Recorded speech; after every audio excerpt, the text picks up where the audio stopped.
사랑하는 성도 여러분, 9월 8일 금요일 아침입니다. 하나님의 은혜와 평강이 함께하기를 축복합니다. 좋아요, 구독 꼭 눌러주세요. 우리 천만 성도 큐티하는 그날까지 함께 달려가도록 하겠습니다.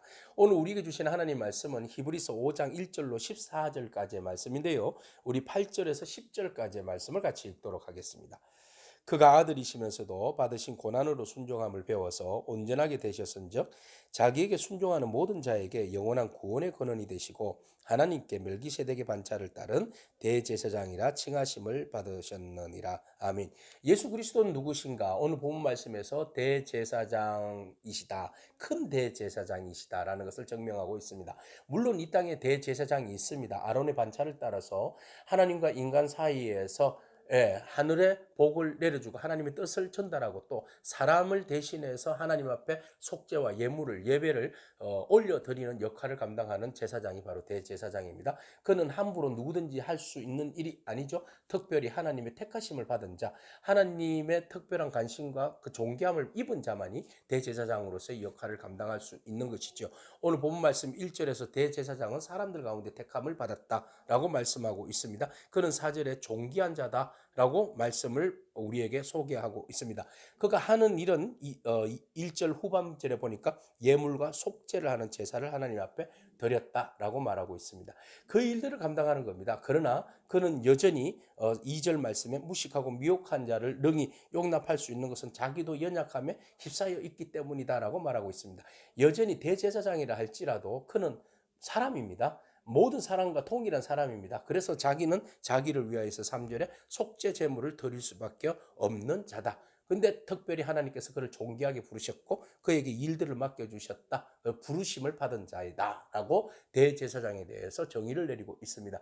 우리 역시 대제사장의 역할을 감당하는 만인제사장에 속해 있지 않습니까? 그래서 우리가 스스로가 대제사장이 된 것이 아니라 하나님의 은혜 가운데 하나님께서 특별히 믿음의 사람들 가운데 우리를 택하여 주셔서 하늘과 땅을 이어갈 수 있는 그런 중보적 역할을 우리에게 감당해 주셨는데요. 그 일들을 우리가 은혜로 받은 것이죠. 우리가 자격이 있어서 받은 것이 아니라 우리 스스로가 존귀함을 위해서 받은 것이 아니라 하나님께서 우리를 부르셨고 우리에게 그 귀한 일을 맡겨주셨는데 그 일들에 대해서 우리가 순종함으로 겸손함으로 일들을 감당해야 할 줄로 믿습니다.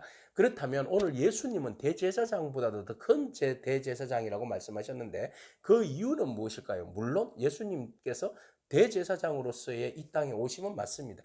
인간의 모습으로 가장 낮은 자리의 모습으로 인간의 모든 몸과 그리고 인간의 가지고 있는 그 아픔과 상처와 육신이 가지고 있는 연약한 모든 것을 다 가지고 오셨죠. 그런데 예수님께서 그 연약함을 가지고 오셔서 오늘 본문 말씀처럼 7절처럼 그는 육체에 계실 때에 자기를 죽음에서 능히 구원하실 이에게 심히 고통과 눈물로 간구와 소원을 올렸다. 그리고 그는 경건하심으로 말미암아 들으심을 얻었다라고 말하고 있습니다. 철저히 하나님의 뜻 가운데 하나님의 비전 가운데 순종함에 나아갔다는 의미입니다. 하나님의 뜻에 온전히 순종함으로 나아갔을 때에 인간이 가지고 있는 모든 아픔과 슬픔과 고통과 통곡과 기도와 어떤 이런 일들에 대해서 주님께서 제대로 감당하셨다는 겁니다. 나는 하나님의 아들이시네 하고 스스로가 영광을 받지 않았다는 겁니다. 하나님의 뜻에 온전히 아들로서의 역할, 부르심의 뜻에 순종함으로 철저하게 십자가를 지심으로 우리 인간들을 하나님과 중보하기 위해서 하나님 사이에 인간을 다리를 연결하기 위해서 대제사장으로서의 역할을 감당하셨는데 그 역할을 감당할 때에 그분은 인간의 모습으로 오셨지만 연약함을 가지고 오셨지만 죄인은 아니었다라는 겁니다. 그래서 그분의 모든 죄를 짊어지고 십자가를 지심이 바로 우리에게 죄에 대한 용서의 효력이 강하게 나타나는 겁니다. 그래서 그분이 대제사장 되심은 사람이 아론의 계열에서 가지고 있는 사람들이 가지는 대제사장의 역할과 권위보다도 뛰어나신 분이다라는 겁니다. 그래서 히브리서 기자는 히브리인들에게 예수님은 누구인가? 내 대제사장보다도 크신 분이고 모세보다도 크신 분이고 너희에게 율법을 준 모세보다도 크신 분이고 너희가 영적으로 존재를 섬기고 숭배하는 천사보다도 위에 계시는 분이 우리 예수 그리스도시다 라고 말하고 있습니다. 그래서 우리가 그분의 말씀을 듣고 그분의 뜻을 헤아리고 그분에게 순종해야 하는 것이 당연한 일이다라는 겁니다. 그래서 그분은 사람의 그 계보에 의해서 하나님께서 특별히 아론의 계열에 의해서 세운 그 제사장과는 다른 영적으로 질적으로 다른 제사장 계열을 가지고 있다. 바로 그것은 멜기세덱의 반차에 의해서 오신 제사장이다라고 말하고 있습니다. 그래서 멜기세덱에 대해서는 너희가 아직 우유를 먹는 그런 신앙의 위치에 있기 때문에 아무리 설명을 해줘도 너희가 딱딱한 것을 받아들이지 못하니까 그것을 내가 설명하지 않겠다라고 이야기합니다. 그러므로 마지막에 우리에게 이야기하는 것이 우유만 먹는 어린아이와 같은 신앙에 머물지 말라고 말하고 있습니다. 오늘 우리가 성숙하고 좀 딱딱한 그 음식들도 먹고 소화할 수 있어야 된다는 겁니다.